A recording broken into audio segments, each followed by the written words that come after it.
Selamat pagi para sahabat sekalian dimanapun Anda berada. Jumpa lagi dengan saya, Rinong Dupin Altum, dalam renungan Embun Rohani Pagi dari kota Ambon, Manise, Kamis 27 Agustus 2020. Mari kita siapkan hati untuk berdoa. Dalam nama Bapa dan Putra dan Roh Kudus. Amin. Tuhan Allah Bapa yang Maha Kuasa, hidup di dunia ini hanyalah sementara, dan kami masih bersiara menuju kepadamu, tujuan akhir dan asal kehidupan kami. Karena itu kami mohon ya Bapa, curahilah kami Roh Kudus-Mu, sehingga ketika firman Putra-Mu kami dengarkan, mampu untuk kami hayati, dan menuntun langkah kami untuk sampai kepadamu. Doa ini kami panjatkan kepadamu dengan perantaraan Kristus Tuhan kami. Amin. Dalam nama Bapa dan Putra dan Roh Kudus. Amin.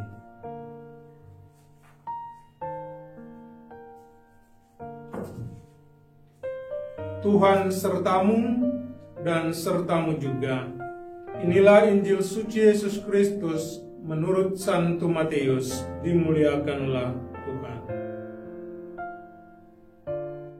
Yesus bersabda kepada murid-muridnya, "Berjaga-jagalah, sebab kalian tidak tahu pada hari mana Tuhanmu datang. Tetapi ketahuilah ini, jika tuan rumah tahu pada waktu mana pencuri datang waktu malam, pastilah ia berjaga-jaga dan tidak membiarkan rumahnya dibongkar. Sebab itu hendaklah kalian selalu siap siaga, sebab Anak Manusia datang pada saat yang tidak kalian duga.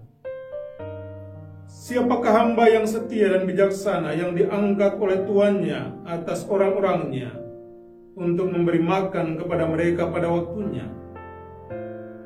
Berbahagialah hamba yang didapati tuannya sedang melakukan tugasnya itu ketika tuannya datang.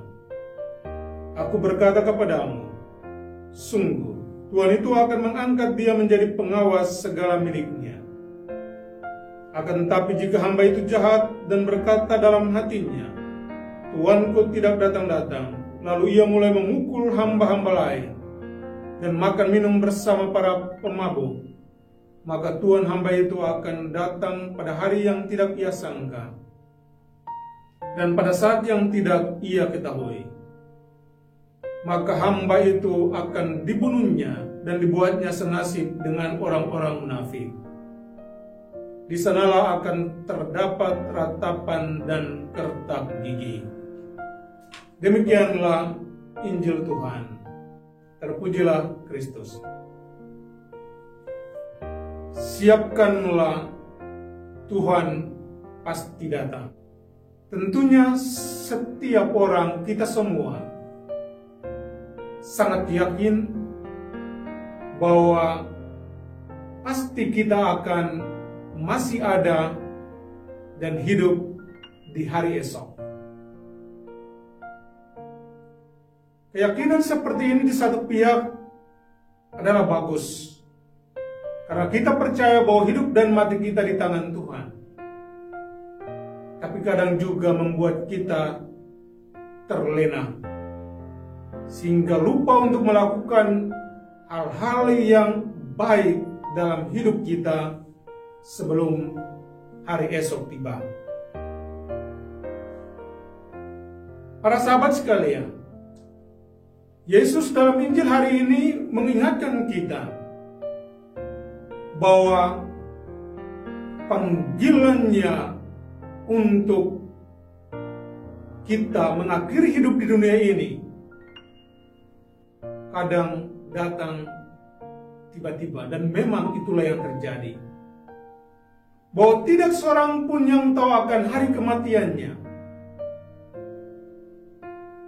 Dan justru disinilah kita kadang terlena untuk hidup dan menikmati apa saja yang kita bisa nikmati. Karena katanya, setelah kematian kita tidak akan membawa apa-apa. Tapi firman Tuhan hari ini membuat kita untuk selalu berjaga-jaga, selalu mempersiapkan hati dan batin kita, melengkapi diri kita dengan perbuatan-perbuatan baik. Supaya apa? Supaya kalau suatu waktu Tuhan memanggil kita, maka kita pun akan siap, sedia memenuhi panggilannya. Firman Tuhan hari ini membuat kita sadar akan beberapa hal penting dalam hidup kita. Pertama, bahwa hari kematian setiap orang tidak kita ketahui. Karena itu ketika hidup masih terberi kepada saudara dan saya, kepada kita semua, gunakanlah waktu hidup itu untuk berbuat baik dan berbuat baik kepada orang lain. Kedua, ada kepastian di akhir hidup kita bahwa akan ada imbalan dan ganjaran. Yesus dengan tegas mengatakan dalam cerita Injil tadi, di sanalah akan terdapat ratapan dan kertak gigi.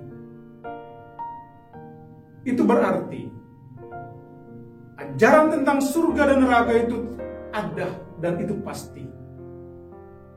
Bagaimana caranya atau bagaimana bentuknya, tidak seorang pun tahu.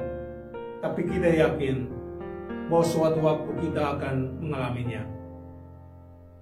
Ketiga, surga atau neraka akan terberi kepada kita sangat tergantung dari keputusan kita selama kita hidup di dunia ini. Jika Anda berbuat baik, maka imbalanmu adalah surga. Tapi ketika Anda berbuat jahat dan tidak mau bertobat, maka bersiaplah untuk berada di tempat terdapat ratapan dan kertakan gigi. Firman Tuhan hari ini sekali lagi bukan pertama-tama untuk menakuti kita, tetapi membuat kita sadar bahwa perjalanan kita masih panjang sampai kepada akhir hidup kita. Kalau dengan demikian, maka ketika waktu hidup masih terberi kepada kita, selalu dan selamanya berbuat baik dan selalu berbuat baik. Akhirnya, ketika setiap orang berhenti untuk berbuat jahat, maka yang ada di sekitar kita hanyalah kebaikan, hanyalah cinta, hanyalah pengampunan. Tuhan memberkatimu. Amin.